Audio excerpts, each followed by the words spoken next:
Well, here we are at Unit 26 on Level 2. I wanted to do a couple of problems for you just so you can kind of see how they work, and then you can go forward and work on Level 2. So our goals for this level are to be able to find both the perimeter and the area of irregular polygons. So far we've been talking about regular ones where the sides are pretty much the same. Now we're talking about ones where they are not. We also want to be able to use Pythagorean theorem to help us solve for the things we don't know in these different polygons. Let's take a look at a triangle. We are asked to find the perimeter of the figure below. However, we cannot find the perimeter until we know all three sides. We do not know this side over here. So we're going to have to use Pythagorean theorem to help us solve. We know that this is A, this is B, and then the side we're trying to find is C. So we're going to take 36 squared plus 14 squared, and that's going to be equal to our hypotenuse squared. So grab your calculator, add 36 squared plus 14 squared, and you should get 1492, which we then have to square root. Don't forget that part. To get a total of 38.626, let's round that to 38.6. Okay, we'll just round it to one decimal place. Now we can find the perimeter by adding up all of the sides. 36 plus 14 plus 38.6 gives us a total perimeter of 88.6 centimeters. Now remember area, you simply multiply base times height and divide by 2. This triangle is flipped around, but the base is A and the height is B. So we're just going to multiply 36 by 14, and then we're going to divide that by 2 and get our area. Okay, so 36 times 14 is 504, divided by 2 is 252.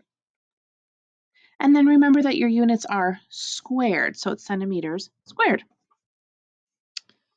The second problem I want to talk about is this hexagon problem. It says that Bruce makes a hexagon by attaching two trapezoids. That's helpful to know.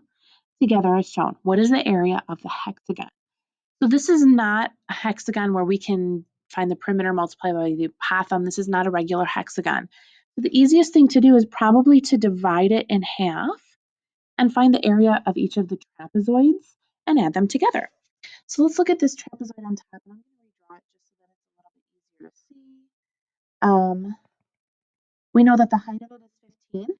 We know that the top base is 20 and the bottom base is 30. Now, trapezoid is found by adding the two bases and dividing by 2, or averaging the two bases.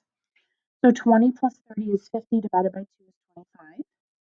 And then multiplying that by the height. 25 times 15 is 375. Okay, so that's the top trapezoid. Now we're going to look at the bottom one, which I'm also going to redraw. Probably not well, but I'm going to try it. Our bottom base is 10, our height is 15, and our top base again is 30. So this time we're going to add 30 plus 10 and divide by 2 to get 20, which we're then going to multiply by the height of 15, which is 300. The bottom trapezoid is 300, the top one is 375. When we add those together, we get 675. And then remember that this is area we're talking about, so it would be centimeters squared, okay? So a lot of times what we're doing with these polygons is we're dividing them into smaller shapes, finding the area of the smaller shapes and adding them together to get the larger one. Now this is a kite. We need to find both the perimeter and the area, and we're given a hint that to find the perimeter we'll need to do Pythagorean theorem. I'm actually going to start with area because it's a little bit easier, okay? We know that the area of a kite is equal to the diagonals multiplied divided by 2. The diagonals of this, the vertical one is 36, the horizontal one is 30. Okay, so I'm adding 28 plus 8 and 15 plus 15. I'm going to multiply those and divide by 2. And I'm going to get 540. That means that the area is 540 centimeters squared. Okay, that's the easy part. Now we need to find the perimeter, which is adding up all of the sides. Now these hash marks tell me that if I find one side, I found the other. So if I know that this left side is 30, I also know that this side is 30. But I have to find those sides. I don't have them right now. And that's where the Pythagorean theorem is going to come into play. So I'm going to isolate just a triangle, okay? And I'm going to be looking at this triangle right here. I'm going to redraw it just so we can kind of see it a little bit better. 28 by 15. Now, if I can find the hypotenuse of this triangle, I found this outside, which I can then use to do perimeter. I'm going to use Pythagorean theorem. 28 squared plus 15 squared equals c squared. I'm going to take 28 squared plus 15 squared, which is 1009. And then I'm going to square root that. And I get a length of 31.7647. I'm just going to make that 31.8.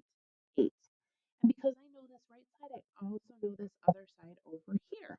Okay? So if you have two sides down, I have two more that I need to go. And we're going to kind of do the same thing. We're going to look at this second triangle, and we're going to figure that one out. Let's say this is 8, 15, and then c. So once again, I'm going to be solving for c by taking a squared plus b squared to get c squared, and then I'm going to square root. So we've got 8 squared plus 15 squared, add those together, and we get 289.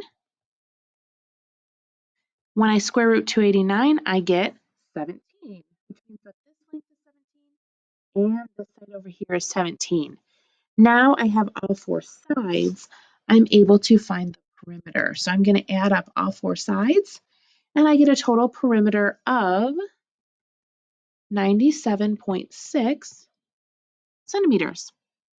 So I added 31.8 plus 31.8 plus 17 plus 17, and I got 97.6.